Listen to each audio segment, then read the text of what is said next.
예, 신부님 다시 오랜만에 뵙습니다. 역시 이곳을 올 때마다 느끼는 거지만 좀 자연 풍광이 아름다운 것 같습니다. 특히 이제 봄철이다 보니까 꽃도 많고. 저 꽃 이름은 뭔가요? 야광나무꽃입니다. 아, 굉장히 화려하거든요. 예. 아름다운 자연만 이렇게 우리가 감상하면 좋을 텐데 네. 우리 상황이 예의치 않은 것 같습니다. 그 평창 동계올림픽 이후에 굉장히 좋게 발전해 오던 이런 한반도 정세가 지금은 상당히 교착 국면에 처해 있는 것 같습니다. 네. 이때 이제 중요한 그런 어색들이 필요할 것 같은데요. 신부님의 지혜 말씀 좀 듣고 싶습니다. 예. 저는 4년 전 겨울에 로마에서 국제 회의를 마치고 이 스위스를 방문했습니다. 그 방문 목적은 북측의 새로운 지도자가 된 김정은 국무위원장과 영세 중립국 스위스를 이해하는 것이었습니다. 그리고 김정은 위원장이 젊은 시절에 스위스에서 유학 생활을 하여 스위스로부터 많은 영향을 받았을 것이라고 생각했기 때문입니다. 우리가 잘 아는 대로 스위스는 그 알프스 산맥에 자리 잡은 아름다운 나라입니다. 아름다운 알프스를 배경으로 관광 산업이 발달하였죠. 제가 방문한 스위스 남부 마테홀은 그 스키장과 그 관광 도시 제르마트는 그 환상적인 그 풍경을 자랑하고 있었습니다. 수많은 사람들이 눈 덮인 알프스를 배경으로 스키를 타며 그 배후 도시인 제르마트에서 관광을 즐기고 있었습니다. 저는 김정은 위원장도 이러한 알프스를 체험하였을 것이고 이 체험이 마식령 그 스키장과 원산을 그 관광지로 개발하는 요인이라고 생각했습니다. 그리고 나아가 이 평창 올림픽이 한반도의 그 화해와 평화를 가져다 주는 그 어떤 계기가 될 수 있겠다 이렇게 생각을 했습니다. 우리가 아는 대로 스위스는 영세 중립국으로 그 평화와 경제를 함께 이룬 그 선진국입니다. 스위스는 독일, 프랑스, 이태리 등 강대국에 둘러싸여 있지만 중립국으로서 평화와 번영을 이루었습니다. 아름다운 자연을 배경으로 하는 이 관광 산업뿐만 아니라 기술 집약적인 그 정밀 기계 산업도 발달하였습니다. 그래서 스위스 시계는 우리가 잘 아는 대로 세계적인 그 명품으로서 국가 브랜드를 높이고 있습니다. 저는 평화와 경제를 함께 발전시킨 이런 스위스를 경험한 김정은 위원장은 그의 아버지인 김정일 국방위원장이 시작한 실리사회주의를 더욱 발전시킬 것이라 이렇게 생각했습니다. 예상대로 그 김정은 위원장은 평창 동계올림픽 참가를 시작으로 남북 관계와 그 북미 관계를 급발전시켰습니다. 그러나 평창 동계올림픽 이후 좋게 발전하던 그 한반도 평화가 교착 상태에 빠진 지금 저는 남측과 북측이 이 실리주의 노선에서 그 남북 공조를 추구했으면 좋겠다 이런 생각을 합니다. 대북 제재의 대상인 경제 교류와 그 협력에만 매달릴 것이 아니라 그 교류 협력을 민족 화해와 그 평화, 생명 안전 등으로 이렇게 확대 발전시켰으면 좋겠다 이런 생각입니다. 그러면 대북 제재를 뛰어넘어 그 민족 공조를 이룰 수 있는 공간이 더 넓어질 수 있지 않나 이렇게 생각합니다. 이를 통해 남북 관계가 발전되고 발전된 관계의 힘을 통해 그 한반도 평화를 이룩할 수 있을 것입니다. 이를 위해 저는 4가지를 제안하고 싶습니다. 첫째, 6.15 공동선언의 그 내용인 그 통일 방안을 함께 연구합시다. 그리고 둘째, 그 한반도의 미세먼지를 남과 북이 함께 그 정화시켜 나갑시다. 그리고 셋째, 그 백두산의 화산과 그 지진을 함께 그 연구합시다. 그리고 넷째, 그 개성의 남북 연락 사무소를 이를 위한 그 장소로 만듭시다. 이렇게 제안하고 싶습니다. 예, 신부님 그 네 가지 중요한 제안을 해주셨는데요. 아무래도 한반도 문제는 한반도 주변을 둘러싼 강대국들과 관계도 있을 것 같습니다. 이런 여러 가지 이해관계 속에서 한반도 평화 프로세스를 어떻게 진행시켜 나가야 할지 좀 지혜를 주십시오. 평화는 인류의 그 보편 가치이고 그 최종 목표입니다. 그 진정한 평화는 그 힘의 균형에서가 아니라 용서와 화해에서 온다고 우리 교회는 가르치고 있습니다. 그러므로 최종 목표인 그 평화에 도달하기 위해 우리는 여러 가지 과정을 거쳐야 합니다. 예를 들면은 서로 적재적인 그 두 사람이 평화에 도달하기 위해서 먼저 그 대화와 교류를 통해 그 서로를 그 이해해야 합니다. 이 서로를 이해하는 가운데서 그 용서하는 마음이 생기고 그 마음 안에서 두 사람은 화해를 이루게 됩니다. 이러한 화해의 결과가 우리는 평화라고 이렇게 이야기합니다. 한반도 평화도 이러한 과정을 통해 이룩할 수 있다고 저는 생각합니다. 한국 전쟁의 그 상처, 그리고 이념 갈등, 그리고 70년간의 이 반목은 비핵화의 문제로만 풀 수 없을 것입니다. 적대적인 이 관계를 치유하는 과정이 절대 필요합니다. 그 마음의 그 상처와 그 인연적인 갈등을 치유하는 그 화해 프로세스가 절대로 필요하다고 생각됩니다. 한반도 평화 프로세스는 민족의 화해 프로세스를 통해서 완성될 것입니다. 제가 위에서 언급한 그 네 가지 제안이 화해 프로세스에 필요한 프로그램이라고 저는 생각합니다. 이 프로그램은 그 대북 제재를 벗어나서 실행할 수 있는 영역이 참 많을 거라고 생각합니다. 그 첫째로 6.15 공동선언의 그 내용인 그 통일 방안을 함께 연구하면서 그 이념적인 갈등을 그 치유하는 겁니다. 남과 북의 그 다른 사상과 제도를 실용적이고 민족 화해의 관점에서 연구하고 또 조율해 나가는 것입니다. 이렇게 해서 합의된 그 통일 방안은 한반도 평화 프로세스를 인도해주는 그 깃발이 되고 그 깃발 아래서 민족 공조가 굳건해질 것이라고 생각합니다.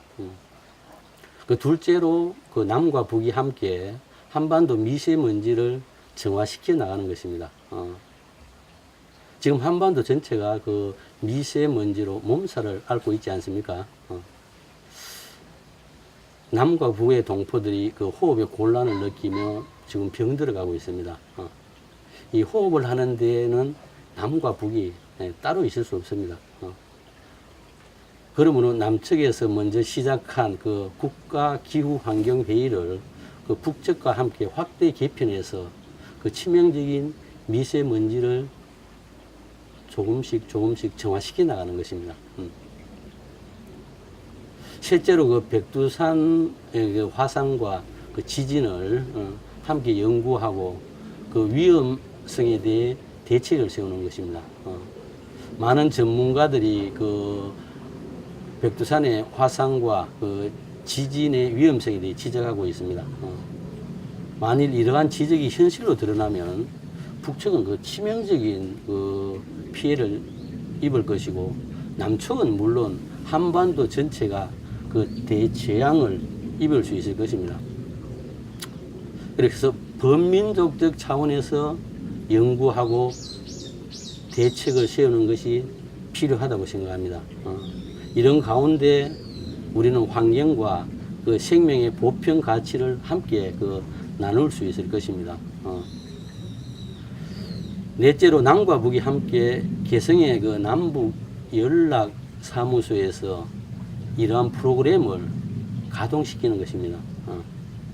이 사무실에서 남과 북의 관계자들이 끊임없이 만나서 토론하고 각 분야의 대안을 만들어내는 겁니다. 연중 무휴로 불을 밝힌 개성연락사무소는 우리 민족의 등대가 될 수 있을 것입니다. 이 점에서 저는 북미 간의 비핵화 문제와 남북 간의 화해 프로그램을 분리시켜서 대응했으면 좋겠다 이렇게 생각합니다. 민족의 화해 프로세스가 한반도 평화 프로세스를 추동하고 견인하는 역할을 하였으면 합니다.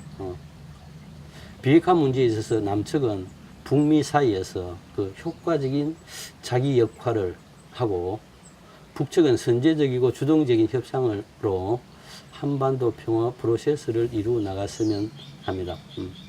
그러면서 남과 북은 민족 공조 입장에서 화해 프로그램을 진행하고 이를 통하여 한반도 평화 프로세스를 주동하고 견인하는 이런 선순환 구조를 만들어 나갔으면 좋겠다 이런 생각을 합니다.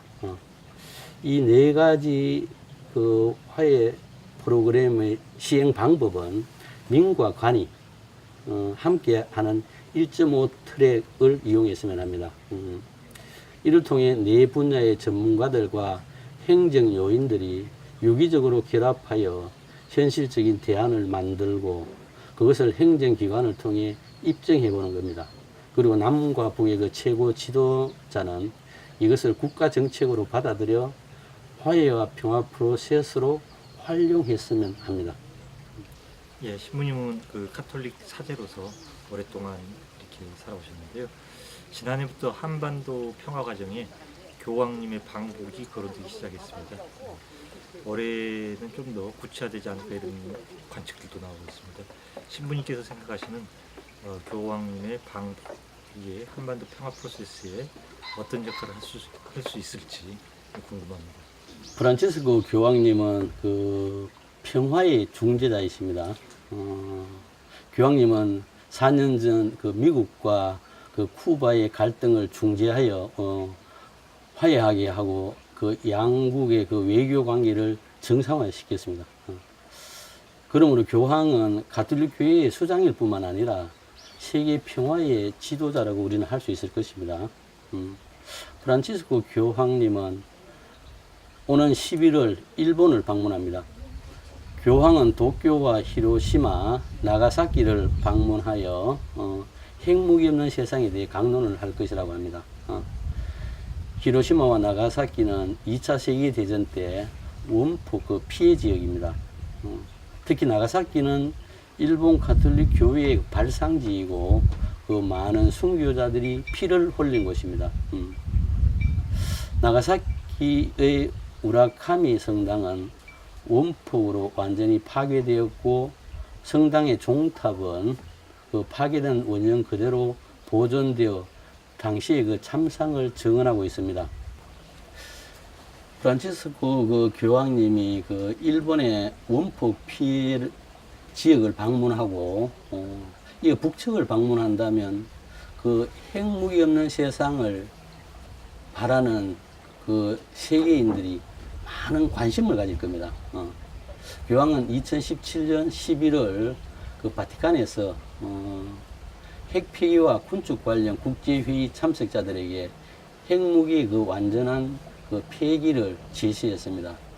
이 자리에서 교황은 세계가 불안과 갈등, 두려움에 사로잡혀 있다며 북미 간의 핵무기 갈등으로 세계가 전쟁의 공포에 놓여 있음을 우회적으로 거론하였습니다. 그러면서 교황은 핵무기 없는 세상을 건설해야 한다고 참석자들에게 강조했습니다. 이러한 사실들을 놓고 볼 때 북측과 미국과 교황은 비핵화 관점에서 어떤 의견의 일치를 이루고 있다고 저는 생각합니다. 다만 비핵화의 범위에서 차이가 있습니다. 북측은 한반도의 비핵화이고 미국은 북측의 비핵화이고, 교황은 세계의 그 비핵화입니다. 따라서 교황의 방북으로 그 북측과 교황은 비핵화에 대해 어떤 건설적인 대화를 나눌 수 있다고 저는 생각합니다. 서로 간의 그 합집합과 그 교집합을 정리함으로써 핵 갈등의 그 해결을 위한 단초를 그 마련할 수 있다고 저는 생각합니다. 이런 이유 때문에 북측은 교황을 초청하고 프란치스코 교황님은 이에 응할 필요가 있다고 저는 생각합니다. 저는 프란치스코 그 교황님이 전임 교황 요한 23세 그 회치 지상의 평화의 가르침을 한반도에 실천해 주었으면 합니다. 핵무기 활동으로 고통받고 있는 그 북측의 신자들을 방문해서 위로해 주었으면 합니다. 그리고 교황의 이런 삼목적인 방문이 북측의 신앙의 자유가 더 많아지는 그 계기가 되었으면 참 좋겠다 이런 생각을 합니다. 여기서 저는 김정은 국무위원장의 그 스위스에서의 체험이 중요하다고 이렇게 생각을 합니다. 그는 유럽 생활을 통해 교황의 위치와 그 역할의 중요성을 잘 알고 있다고 생각합니다. 교황의 그 도덕적인 힘, 중재자로서의 그 역할을 세계인들이 인정하고 있습니다. 그러면 교황의 방북으로 한반도의 평화의 꽃을 필 수 있는 기회를 만들어 주었으면 좋겠다 이렇게 제안을 하고 싶습니다. 저는 판문점에서 남과 북의 신자들이 함께 모여 그 교황님과 함께 반전 반핵 한반도 평화미사를 복원하고 판문점 선언과 평양 선언의 그 내용이 성취되기를 기도하는 그 광경, 그것을 한번 상상해 봅니다. 굉장히 즐거운 일이고 한반도 그 평화 프로세스에서 큰 획을 긋는 사건이 될 것이라고 저는 생각합니다. 예, 신부님 말씀 잘 들었습니다. 김정은 위원장의 스위스 시절의 경험, 교황님의 방북, 정말 신부님이 아니시면 이제 이런 큰 넓은 생각들이 쉽지 않은 것 같습니다. 특히 이제 마지막에 말씀하셨던 판문점에서 그런 장면이 연출될 수 있다면 얼마나 좋을까 이런 생각도 가져봅니다. 부디 신부님 메시지가 널리 알려지고 또 신부님께서 바라는 것들이 잘 꼭 전달되기를 기원하겠습니다.